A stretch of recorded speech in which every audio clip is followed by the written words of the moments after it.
उन्हें पता नहीं था।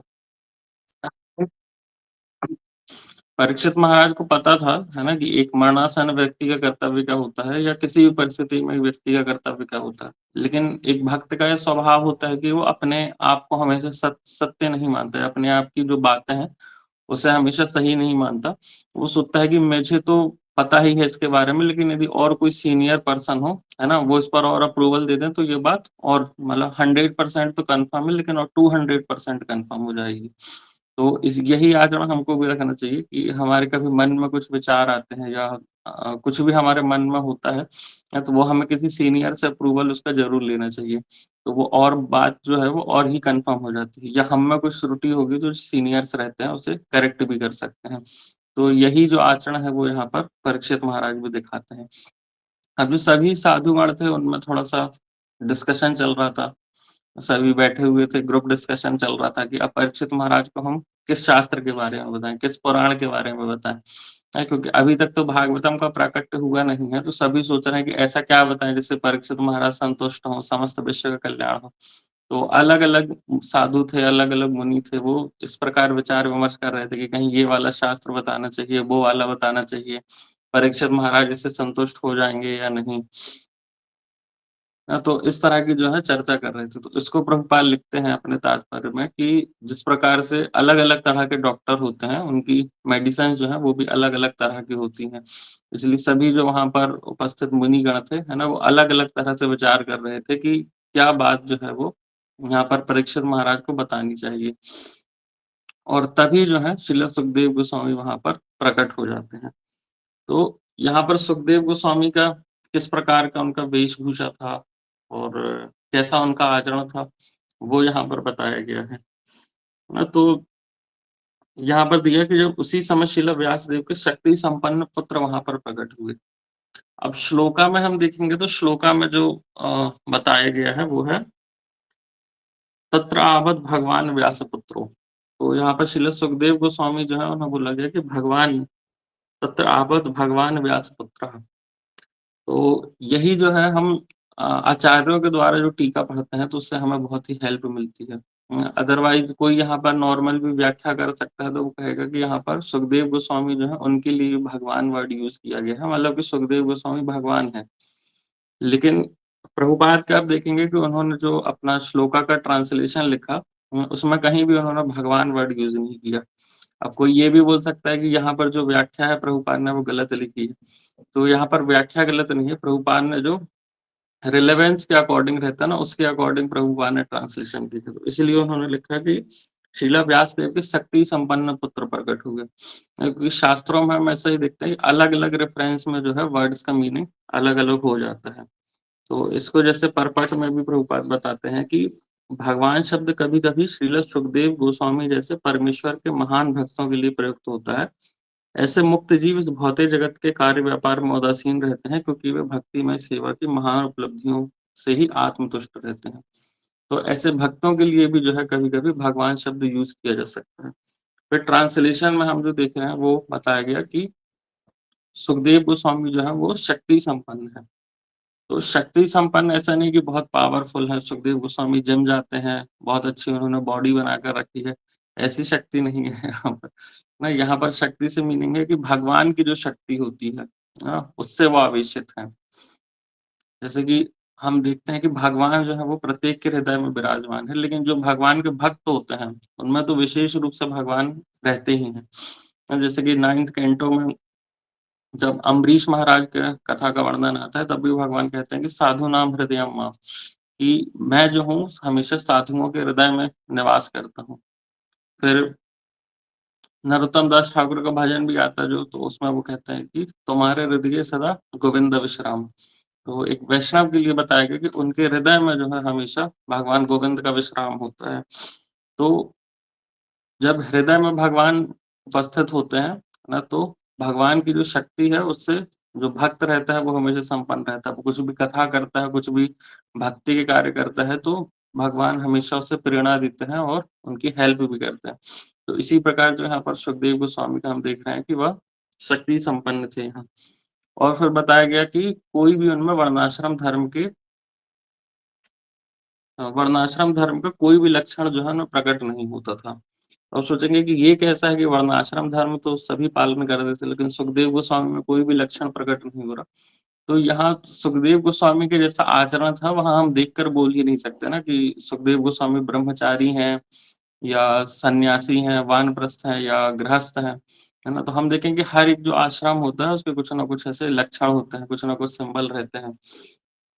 ना जैसे गृहस्थ होते हैं कोई तो वो अ, व्हाइट धोती कुर्ता पहनते हैं, ब्रह्मचारी होते हैं तो वो सैफ़्रॉन पहनते हैं, सन्यासी होते हैं तो वो हाथ में दंड होता है, धोती की जगह वो ऐसा लुंगी, उत्तरी ये सारी चीज़ें तो इस तरह के कुछ ना कुछ लक्षण जो हैं प्रकट होते हैं। लेकिन सुखदेव गोस्वामी जैसा जिस रूप में वहाँ पर आए थे ना कि कुछ भी कपड़े ही नहीं पहने थे उन्होंने, बाल एकदम बिखरे हुए थे, बड़े-बड़े बाल, है ना? और लोग उन्हें पूरा घेरे हुए थे। और कुछ बोलते भी नहीं थे सुखदेव गोस्वामी, है ना? वो जैसे कोई होता है कि कोई पागल व्यक्ति है, वो बस घूम रहा है यहाँ से वहाँ।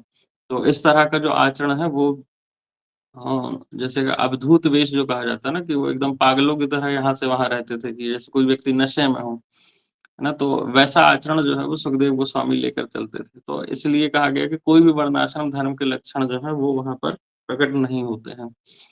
तो इस प्रकार अवधूत वेश में ही वो हमेशा रहते थे कि कोई भी वस्त्र जो है वो धारण नहीं करते थे। तो यहाँ पर देखेंगे कि सुखदेव गोस्वामी जो हैं भौतिक जगत से टोटली ही डिटैच थे, है ना? या किसी भी प्रकार की भौतिक चीज़ को वो अपने ऊपर ग्रहण नहीं करते थे। तो एक ऐसी कथा भी आती है कि एक बार व्यासदेव हैं और सुखदेव गोस्वामी जो हैं वो सुखदेव गोस्वामी एक्चुअली जा रहे थे और उनके पीछे-पीछे व्यासदेव जा रहे थे। तो सुखदेव गोस्वामी की जो ऐज थी वो 16 इयर्स की ही थी। और सुखदेव गोस्वामी का कहा जाता है कि वो हमेशा ही 16 इयर्स के ही रहते हैं। कभी भी उनकी ऐज जो है वो बढ़ती नहीं है। और व्यासदेव जो हैं वो थोड़ा ओल्ड एज थे, वृद्ध थे वो। तो जब सुखदेव गोस्वामी एक ऐसे नदी के किनारे से जा रहे थे तो वहाँ पर कुछ स्त्रियाँ जो हैं वो स्नान कर रही थीं और सुखदेव गोस्वामी वहाँ से निकल जाते हैं और वो स्त्रियाँ कुछ भी रिएक्शन जो है उसमें नहीं दिखाती। लेकिन जैसे ही व्यासदेव जी जब वहाँ से गुज़रते हैं तो सभी स्त्रियाँ जो हैं अपने वस्त्रों से स्वयं को ढक लेती हैं। तो व्यासदेव जो है इस पर आश्चर्य करते हैं कि एक जो नौजवान था 16 वर्ष का वो यहाँ से गया तो आप लोगों ने कुछ रिएक्शन नहीं दिया, लेकिन एक जो वृद्ध है वो यहाँ से जा रहा है तो आप लोग ने ऐसा रिएक्शन दिया उसको लेकर। तो जो स्त्रियाँ हैं वो भी बोलती हैं कि आपका जो पुत्र था, है ना? उसका ध्यान भी नहीं गया हमारी तरफ, है ना? या जिस प्रकार से वायु रहती है वो किसी को छूकर चली जाती है ना? तो उस तरह का आचरण था सुखदेव गोस्वामी का। है ना? तो उन्होंने वो भी यहाँ पर दिखाया कि वो अवधूत वेश में है, लेकिन जो भी भौतिक परिस्थितियाँ हैं, भौतिक जो भी आवरण है, वो उससे हमेशा ही परे हैं। उसके बाद फिर है कि अ, अवधूत वेश में रहकर वो अपनी ही इच्छा से संपूर्ण पृथ्वी पर विचरण करते हैं। तो एक जो भक्त है या जो परमहंस वैष्णव होते हैं, वो क्या करते हैं कि संपूर्ण पृथ्वी का हमेशा ही विचरण करते रहते हैं। और ये किसी ने करने के लिए नहीं बोला है उनको, है ना? कोई ज़बरदस्ती नहीं करा रहा है। वो अपनी इच्छा से ही अलग-अलग जगह जाकर विचरण करते हैं। तो किस लिए करते हैं कि अलग-अलग जगह जाएँगे हम, वहाँ के जो भी बद्ध जीव होंगे, हम उनका उद्धार कर पाएँगे। इस भाव से वो सभी जगह विचरण करते हैं। अब सोचिए कि ये भी कितना टफ टास्क है ना?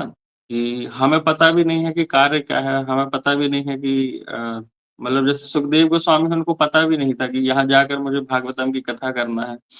ना या इसके पहले कहीं ऐसा देखने नहीं मिलता कि सुखदेव गोस्वामी बहुत ऐसे बड़े अरेंजमेंट्स किए गए हों कि बहुत बड़ा ऐसा पंडाल लगा हो भागवतम का और वहाँ पर बहुत सारे लोग उन्हें सुनने के लिए बैठे हों।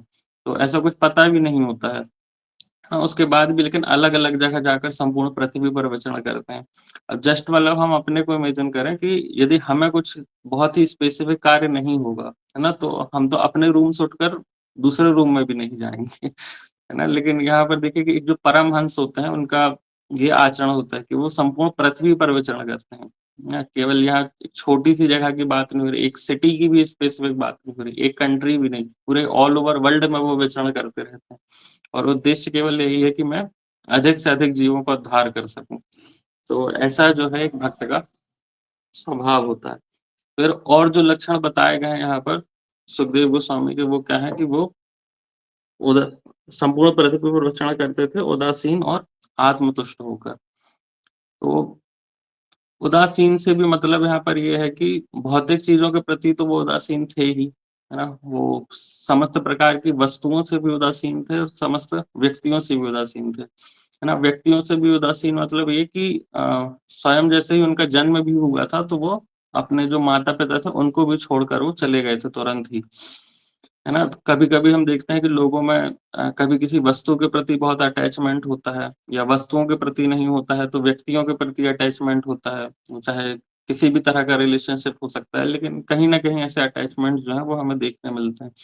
लेकिन सुखदेव गोस्वामी जो हैं, दोनों ही प्रकार के अटैचमेंट से फ्री थे और विदाउट एनी एक्सपेक्टेशन जो है वो ऐसे संपूर्ण पृथ्वी पर विचरण करते रहते थे। तो यहाँ पर भी जब वो विचरण कर रहे हैं, तो उदासीन भाव उनका ये है कि वो कुछ ऐसी अपेक्षाएँ नहीं रख रहे हैं। न जो हम श्लोका में देख रहे हैं, यद रक्षा गामट मानो अनपेक्षा, कि अनपेक्ष भाव से जो है वो विचरण कर रहे हैं। मतलब किसी की अपेक्षा नहीं है कि हाँ, मैं घूम रहा हूँ तो कोई मुझे भोजन देगा, कोई लक्ष्मी देगा, कोई मुझे कपड़े लाकर पहना देगा। ऐसा कोई भी जो एक्सपेक्टेशन है वो नहीं रख रहा है। वो संपूर्ण जो एकदम ही उदासीन भाव है, वो भौतिक जगत से एकदम विरक्त, उस तरह का भाव जो है वो सुखदेव गोस्वामी यहाँ पर रख रहे हैं। फिर है उसके बाद जो दूसरा लक्षण उनका वो है आत्मतुष्ट।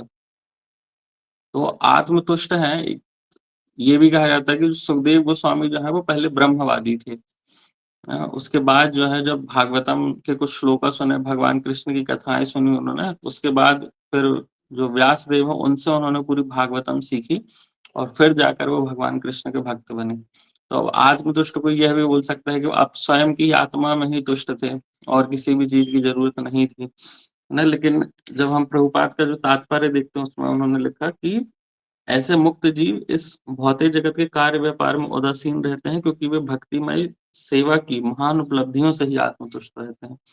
तो जो भक्तिमय सेवा है, जो भक्ति का सुख है ना, उसमें सुखदेव गोस्वामी जो है आत्मतुष्ट थे। इसके ऊपर जो है वो कोई भी सुख नहीं था। अब देखिए कि संपूर्ण पृथ्वी पर विचरण कर रहे हैं, कहीं भी रुक भी नहीं रहे हैं वो, है ना? मतलब होता है कि जो परमहंस वैष्णव होते हैं वो कहीं पर भी मतलब स्टे नहीं करते हैं। वो मतलब कुछ देर के लिए ही कहीं पर स्टे करेंगे और तुरंत ही वो यहाँ से वहाँ पर अगेन विचरण करते रहते हैं। जिस प्रकार हम नारद मुनि को भी देखते हैं कि वो किसी भी एक स्थान पर जो है वो रुकते नहीं हैं, अलग-अलग स्थानों पर जाते हैं और जो भक्ति करते हैं वो भक्ति के सुख में ही हमेशा प्रसन्न रहते हैं।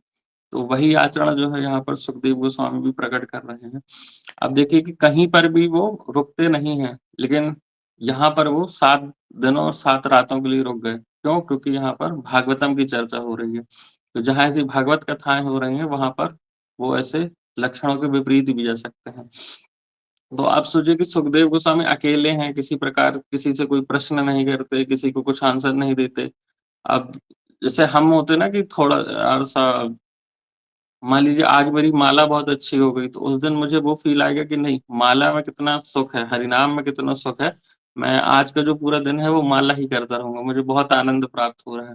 तो हमें तो वो केवल क्षणिक बहुत ही टेम्परेरी जो हमें सुख है वो कुछ समय के लिए ही प्राप्त होता है। लेकिन सुखदेव गोस्वामी के सुख का जो है वो हम सोच भी नहीं सकते कि कितना अधिक उन्हें वो सुख प्राप्त हो रहा होगा। क्योंकि सोचिए कि पूरी भागवतम उन्हें जो है वो पूरी भगवान की एक-एक जो लीला है वो उन्हें स्मरण है। है ना? और वो उन लीलाओं का चिंतन, उन लीलाओं का स्मरण करते हुए वो यहाँ से वहाँ घूम रहे हैं। तो आप सोचिए कि उन्हें क्या कोई बाहरी चीज़ परेशान कर पाएगी, है ना? हम तो हैं, हम भूल जाते हैं भगवान को इसलिए जो बाहरी चीज़ें हैं वो हमें परेशान करती हैं। लेकिन यदि हमें हमेशा ही भगवान का स्मरण है, ऐसी कथाएँ हमें बिल्कुल कंठस्थ हों, तो कैसे हमें कोई चीज़ परेशान कर पाएगी? तो सुखदेव गोस्वामी वैसे ही है कि आत्मतुष्ट है वो मतलब सारी भागवतम जो है, सारी लीलाएँ हैं भगवान की, उनका वो स्मरण करते हुए यहाँ से वहाँ विचरण कर रहे हैं। तो कितना अधिक जो है वो उन्हें सुख प्राप्त हो रहा होगा। फिर उसके बाद जो लक्षण उनका बताया गया कि वह अवधूत वेश में है और स्त्रियाँ तथा बच्चों से घिरे थे, है ना? जैसे कि दूसरों ने उन्हें अपेक्षित किया हो। तो अब यहाँ पर भी समझने के लिए है हमारे लिए कि स्त्रियों और बच्चों से घिरे का मतलब यहाँ पर ये है कि ये नहीं उनके साथ में ही स्त्रियाँ और बच्चे चलते थे। स्त्री और बच्चे यहाँ पर घेरे से ये तात्पर्य है कि जिस प्रकार का उनका वेश था, तो लोग जो है वो ना एक उपहास की दृष्टि से देख रहे थे और उन्हें इस तरह से घेर कर खड़े थे। उनका हँसी-मज़ाक कर रहे थे कि अरे! ये कौन व्यक्ति आ गए हैं हमारे इस क्षेत्र में। तो इस तरह से लोग जो है वहाँ उपहास कर रहे थे। ऐसा नहीं कि बहुत ही कुछ फिलोसफिकल लोग या उनके साथ ऐसे पूरा ग्रुप चल रहा था, वो वाला मीनिंग यहाँ पर नहीं है। तो सिंपली लोग मतलब उनका जैसे उपहास करने के लिए जो वहाँ पर सभी एकत्र हुए थे। अब देखिए कि ये सब आचरण रखते हुए भी जो सुखदेव गोस्वामी हैं, वो परम सुख में थे और ये सुख जो है वो भक्ति के अलावा और कहीं नहीं मिल सकता। और यह जो टेस्ट भी है इस सुख का, वो केवल एक भक्त ही जानता है ना? और कोई व्यक्ति जो है इस सुख को नहीं जान सकता। यदि किसी को हम ऐसी बातें बताएँगे तो वो सोचेगा कि ये क्या बता रहे हैं कि एक व्यक्ति जो है उसके पास कपड़े नहीं है पहनने के लिए, बाल ऐसे पूरे बिखरा कर रखे हैं, पूरे टाइम वो यहाँ से वहाँ घूम ही रहा है, इसमें क्या सुख प्राप्त हो रहा है ना? लेकिन एक जो भक्त होगा केवल वही इस सुख को समझ पाएगा कि हाँ, ये जो सुख है ये परमानंद है। तो एक केवल भक्त की दृष्टि से ही हम इसे देख सकते हैं, है ना? और कोई भी व्यक्ति जो है इसे समझ नहीं सकता है। इसलिए भागवतम जो है वो देखने में हमें बहुत ईज़ी लगती है, लेकिन इसे समझने के लिए जो है हमारे मन में श्रद्धा और भक्ति भाव जो है वो दोनों ही ज़रूरी है। अदरवाइज़ भागवतम को जो है वो हम कभी भी समझ नहीं पाएँगे।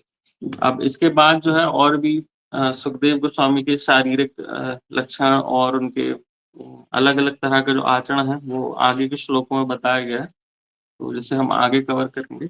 आज मैं यहाँ पर ही विराम दूँगा और कुछ त्रुटि हुई हो मुझसे तो आप सभी क्षमा कीजिएगा और किन्हीं का कुछ प्रश्न हो, कुछ और पॉइंट हो तो वो बता सकते हैं। Hare Krishna. Thank you very much प्रभु जी। तो आप में से किन का भी कोई प्रश्न है तो आप हैंड रेज़ कर सकते हैं या फिर आप चैट बॉक्स में टाइप कर सकते हैं। हाँ, प्रभु जी मेरा एक प्रश्न था कि जैसे आपने अटैचमेंट से रिलेटेड आपने एक बताया कि किस तरह वो बिल्कुल भी अटैच नहीं थे सुखदेव गोस्वामी। तो जैसे कि हम भी भक्ति में हम अटैच्ड रहते हैं बहुत चीज़ों से। हमको बोला जाता है कि हम नाम जप के द्वारा हम उसको ट्रांसफर कर देंगे। हमको जोड़ना नहीं है, हमको छोड़ना नहीं है, हमको जोड़ना है। तो कुछ इस तरह हमको बोलते हैं। तो प्रभु जी क्या हम लेकिन बलपूर्वक भी हमको अपनी अटैचमेंट्स पे काम करना चाहिए कि हमको उनको छोड़ने का प्रयास करना चाहिए? किस तरह हम इसको समझ सकते हैं? जी प्रभु जी, हम बलपूर्वक भी कर सकते हैं अपने अटैचमेंट्स को दूर करने का, है ना? मान लीजिए जैसे कि कोई ऐसी चीज़ है जो मुझे बहुत ही परेशान कर रही है ना? मान लीजिए कभी मेरा पुराना आचरण था कि मैं बहुत ही ज़्यादा ऐसे न्यूज़पेपर, मैगज़ीन से कुछ ऐसा पढ़ता था। मुझे बार-बार वो चीज़ खींच रही है कि नहीं मुझे तो ये पढ़ना ही है। तो उस ऐसी सिचुएशन में हम कर सकते हैं कि नहीं मुझे तो इन्हें अवॉइड ही करना है, उसकी जगह जो मैं है कुछ शास्त्र पढ़ लूँ। तो हमें हमेशा ये तो प्रायोरिटी ही है कि हायर टेस्ट की तरफ जाना है, तभी हम लोअर टेस्ट को जो छोड़ पाएँगे, है ना? कुछ चीज़ें जो है बहुत परेशान कर भी रही हैं, तो ये हमें थोड़ा अपने मन से भी और एक तरह से फ़ोर्सफुली भी कह सकते हैं कि जो लोअर टेस्ट है, उनका जब हम संग छोड़ेंगे, तभी हायर टेस्ट हमें मिल पाएगा। ऐसा नहीं होगा कि हमने एक साइड हम सोच रहे हैं हायर टेस्ट भी ले लें और एक साइड सोच रहे हैं कि लोअर टेस्ट जो है वो भी हमारा चलता रहेगा। तो ऐसी सिचुएशन पर हम कभी भी नहीं चल पाएँ। ऐसे ना कि हम देखें कि एक जैसे कुछ मान लीजिए बाल्टी है ना, बाल्टी में कोई छिद्र भी है, उससे हम पानी भर भी रहे हैं और उस छिद्र से पानी बाहर भी जाता जा रहा है। तो इसलिए इम्पोर्टेंट है कि हम पहले उस बाल्टी के उस छिद्र को बंद करें, तभी हम उसमें कुछ भी एकत्रित कर पाएँगे। तो वही हमारे लिए भी ज़रूरी है कि अटैचमेंट छोड़ने के लिए पहले हमारा वही है कि लोअर टेस्ट को छोड़ना ही पड़ेगा और फिर हायर टेस्ट में हमें जाना पड़ेगा। तो धीरे-धीरे जो है उनका हमें टेस्ट होगा और फिर धीरे-धीरे कर ही जो हम पूरी तरह से डिटैच हो जाएँगे। थैंक यू सो मच प्रभु जी। ज्योति माता जी आप पूछ सकते हैं प्रश्न। हरे कृष्णा प्रभु जी, सादर प्रणाम। हरे कृष्णा सभी को। प्रभु जी, I wanted to ask one question कि जैसे हमारी जो रिलेशनशिप्स होती हैं और जो हमारी day to day life dealings होती हैं with different people we come across, now what to do that anyone who we deal with, even the family members, मतलब no attachment with anyone, nothing, just attachment, dealing with everyone as a service to Lord, how to develop that attitude, मतलब attachment to the lotus feet of the Lord and respecting each and everyone who enters the life.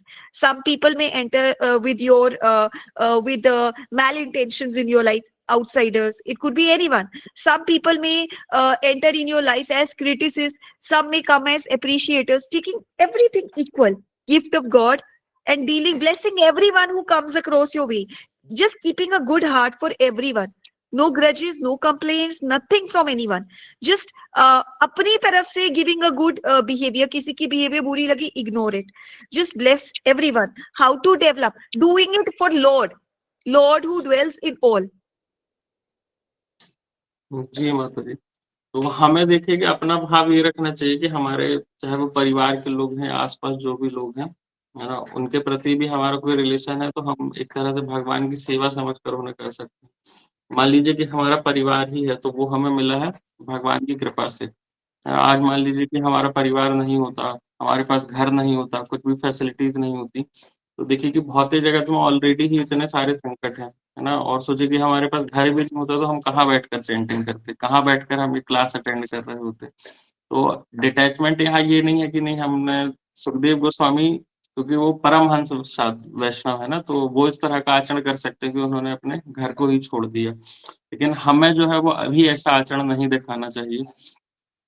है ना? तो हमें उनकी भी सेवा करना है और भक्ति के भी कार्य करना है और मान लीजिए कि हमारे पेरेंट्स हैं या फैमिली के लोग हैं, वो भक्ति में नहीं है, तो हमें प्रयास करना है कि धीरे-धीरे कर कर वो भी भक्ति पर आ जाएँ। तो बिल्कुल ही हमें जो है यहाँ पर अनुकरण नहीं करना है इनका। जैसे कि जब भगवान ऋषभ देव का वर्णन आता है भागवतम में, तो उनका भी आचरण ऐसा ही था कि वो एक ही जगह पर रहते थे, कुछ भी वस्त्र नहीं पहनते थे। जैसे अजगर वृत्ति होती है, वो वैसा आचरण करते थे। तो एक बार प्रभुपाद के कुछ शिष्य थे, उन्होंने पूछा कि हम भी जो है ऐसा आचरण कर सकते हैं? तो तब प्रभुपाद ने कहा कि जब भगवान ऋषभ देव है अपना मल त्याग करते हैं, उससे चंदन की खुशबू आती है और वो 80 माइल्स तक जाती है। तो कहे जब आप इतने पावरफुल हो जाएँ कि आपका जो मल है उससे चंदन की खुशबू आने लगे, तब आप ऐसा आचरण कर सकते हैं। तो वही हमारे लिए कि जब हम इतने क्वालिफाइड हो जाएँ, तब जाकर हम कुछ ऐसी चीज़ों का अनुकरण के बारे में सोचें। Prabhuji, you have not understood my question. My question is that whoever comes in your life, your family, outsiders, whosoever, it is everyone comes, according to me, everyone comes in your life with a purpose. There is a purpose. Whoever comes in your life is accordance with the will of God. Everyone is your teacher. Everyone. Even the one who come as foes, they are also your teachers. They've been sent by God for some purpose in your life to teach you something. We have to gain that lesson. And even who come with criticisms, solid criticism, they have also entered your life with the will of God. Your family members are also gift of God. So my question is how to respect everyone who enters your life, because they have come by the will of God. Everything is controlled, and respect everyone, and just bless them, and not to personalize anyone's not to take anything to your head and heart.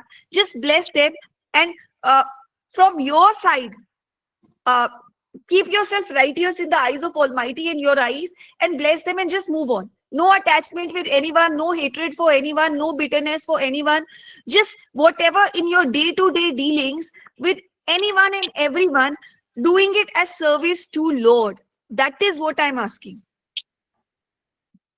तो माता जी आपके question में ही इसका answer है कि simply जो है आप अटैच मत होइए किसी से भी। यदि कोई क्रिटिसिज्म भी कर रहा है तो हम उसे पॉजिटिव वे में ले सकते हैं कि अभी भी मुझ में जो है कहीं न कहीं इम्प्रूवमेंट के चांसेस हैं। तो उनकी क्रिटिसिज्म को भी आप एज़ अ एप्रिसिएशन ले सकते हैं कि उन्होंने कुछ न कुछ अच्छा आपके बारे में बताया कि आप कैसे इम्प्रूवमेंट कर सकते हैं। तो उनसे भी कोई ऐसा बुरा मानने वाली बात नहीं है, है ना? आप उनके लिए भी प्रे कीजिए, सभी के लिए प्रे कीजिए और भगवान से प्रे करते रहिए। तो यही कह सकते हैं हम। Okay. Thank you. Hare Krishna. Hare Krishna. Thank you प्रभु जी। रेखा माता जी का प्रश्न आप पूछ सकते हैं। हरे कृष्ण प्रभु जी, दंडवत प्रणाम। थैंक यू सो मच प्रभु जी, आपने इतने सुंदर ढंग से उदाहरण के माध्यम से समझाया। मेरा प्रश्न यहाँ पर महाभागवत जैसे सुखदेव जी हैं उनके लिए है। यहाँ पर कई वर्षों तक वे अपने माता के गर्भ में रहे ताकि वे माया से ग्रसित न हो सके प्रभु जी। और इसका मतलब यह था कि उनके पास काफी ज्ञान है और वे सब जानते हैं कि जब जो संसार में आएंगे तो किन क्या क्या जो है कुदृष्टि पड़ सकती है इत्यादि। तो इसके बावजूद भी वे मायावादी क्यों हुए? कि इसके बावजूद भी उन्होंने उसी समय तुरंत जो है वो भगवान जो कि एक साकार रूप में है उस बात को क्यों नहीं समझा? और इसके लिए क्यों शिला व्यासदेव जी को जो है वो जो कुछ श्लोके थे उन्हें जो है वहां पर उनका पठन करना पड़ा और उसके बाद ही जो है उनमें परिवर्तन आया प्रभु जी। हरे कृष्ण प्रभु जी। जी माता जी, इसका एग्ज़ैक्ट तो रेफ़रेंस मुझे पता नहीं है कि वो पहले ब्रह्मवादी क्यों थे। लेकिन हम एक तरह समझ सकते हैं कि उन्हें गुरु की शरण या भक्तों का संग जो है वो नहीं प्राप्त हुआ था। जब श्रील व्यासदेव को उन्होंने संग प्राप्त किया, उनसे भागवतम की शिक्षा उन्होंने ग्रहण की, तो उसके बाद फिर जो है भगवान के महान भक्त बन गए। हम सोचे कि यदि हम अकेले कुछ भी कार्य करने का प्रयास करेंगे तो उसमें बहुत से चांसेस हैं कि हम कुछ ना कुछ डेविएटेड फिलॉसफी भी जो है सीख सकते हैं। लेकिन यदि हम किसी गुरु की शरण में रहकर, भक्तों के संग में रहकर हम कुछ भी चीज़ सीखते हैं तो वो हमारे लिए अच्छा होता है। Thank you Prabhu ji. Hare Krishna. Hare Krishna. Prabhu ji, chat में भी कुछ प्रश्न है, जैसे कि दीक्षा माता जी का प्रश्न है कि प्रभु जी क्या नारद मुनि जी भी उस सभा में थे, और अगर वो थे तो उन्होंने भगवान के बारे में उनको क्यों नहीं बताया, परीक्षित महाराज जी? हम देखेंगे कि नारद मुनि जो है वो पहले ही श्रील व्यासदेव को पूरी भागवतम की शिक्षाएं देकर गए थे। तो जो भागवतम लिखी वो नारद मुनि के उपदेश पर ही लिखी गई। अब यहाँ पर जो है वो ऐसी कंडीशन बनी कि सुखदेव गोस्वामी जो है वो ही भागवतम का यहाँ पर प्राकट्य करेंगे, तो ऐसा उन्होंने ही किया। हम इस पर कुछ भी टीका टिप्पणी तो नहीं कर सकते कि नारद मुनि ने क्यों नहीं बोली, सुखदेव गोस्वामी ने क्यों बोली। अब वो जैसी भगवान की इच्छा थी तो वहाँ पर वो स्पीकर वहाँ पर डिसाइडेड थे कि सुखदेव गोस्वामी ही आज के स्पीकर हैं, तो इसलिए उन्होंने ही बोली है।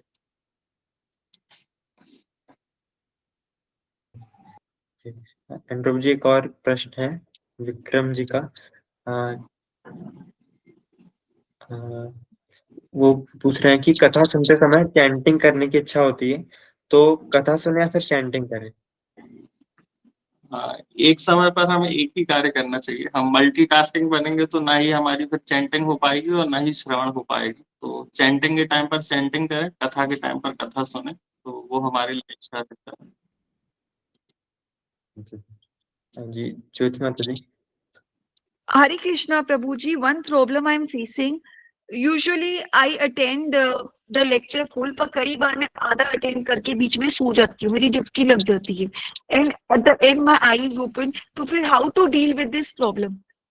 जमीन पे बैठ के सुनूं ताकि मेरे को ऐसे ना हो, पूरा अटेंटिवली सुनूं, कंप्लीट। जी माता जी, इसीलिए हम सभी डिवोटी से रिक्वेस्ट करते हैं कि वो अपना वीडियो जो है वो ऑन कर रहें, है ना। यदि किसी को नींद भी आए डिवोटीज को दिख जाएगा कि हाँ ये सो रहे हैं, तो वो आपको कॉल कर सकते हैं, उठा देंगे आपको कॉल। तो हम ऐसा यदि निराकार भाव में ही रहकर हम कथा श्रवण करेंगे तो पॉसिबिलिटी है कुछ ना कुछ ऐसे डिस्ट्रैक्शन जो है वो हमें परेशान करते ही रहेंगे। ओके प्रभु जी, thank you. Thank you very much प्रभु जी। जैसे कि आप जानते हैं कि प्रभु जी भी हमारे जो ऑनलाइन जितनी भी सर्विसेज हैं उन सबको प्रभु जी देखते हैं कि किस तरह से क्या होती है। प्रभु जी बहुत सर्विस करते हैं, प्रभु जी हमारे लिए टाइम निकाला, हमसे प्रभु जी का धन्यवाद करेंगे बाय लाउडली चैंटिंग हरे कृष्ण महामंत्र। हरे कृष्णा हरे कृष्णा कृष्णा कृष्णा हरे हरे हरे राम राम हरे हरे कृष्णा। प्रभु जी दंडवत प्रणाम। हरे कृष्णा प्रभु दंडवत प्रणाम। तो आपसे भक्तों का भी बहुत धन्यवाद हमारे ज्वाइन किया, हमें इसी प्रकार आप अपना संग हमें देते रहिएगा हर सेशन में ज्वाइन करके। आज का सेशन हम यहीं पे विराम करेंगे। जगत गुरु श्री प्रभुपाद जी की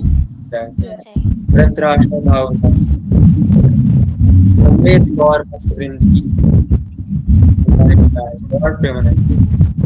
हरे हरि बोल।